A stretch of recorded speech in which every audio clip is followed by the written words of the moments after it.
Mangiavo una sfoglia così dal Buselli che le fa buone, anche io sì. Stai filmando? La sfoglia non la mangiare. La fa lungo lungo, sennò su YouTube poi non viene. È più carica di burro. Spingi, no, viene troppo lungo su Un YouTube. cornetto vuoto o un budino. O un budino. Addirittura il budino. Allora io budino e caffè, senza zucchero. Pompino? Sì, un pompino. Poi il giorno arrivavo a mezzogiorno bene. Quando mi mettevo a tavola prendevo il mio bicchiere di acqua prima di mangiare, la misciotola di insalata con un cucchiaino d'olio e aceto balsamico e poi mangiavo la pasta. Se non mangiai la pasta poi alternare per mangiare sempre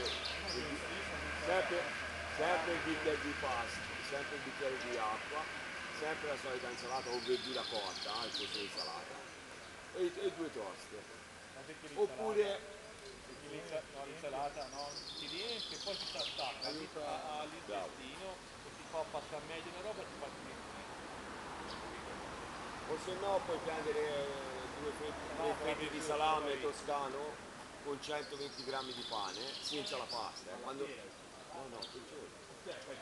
al posto della pasta mangi 120 grammi di pane con 3 fette di salame. io l'ho fatta da quando l'ho fatta. Quanto sei dimagrito? Da qua. Una settimana. È la 90. Se non ce la fai più alto. No? Ma se no posso fare sempre il male. C'è lui, il presidente di una No, io No, ma la fa. Lui sta filmando. sei sicuro che filma? Ah, sta già finito. Ma poi si spegne da sola. ha fatto mangiare il cigliare alla cioccolata. E c'è 3 ore di film, voglio filmare qui. 3 ore. C'è la scheda da 8 giga. Che si piglia l'acqua,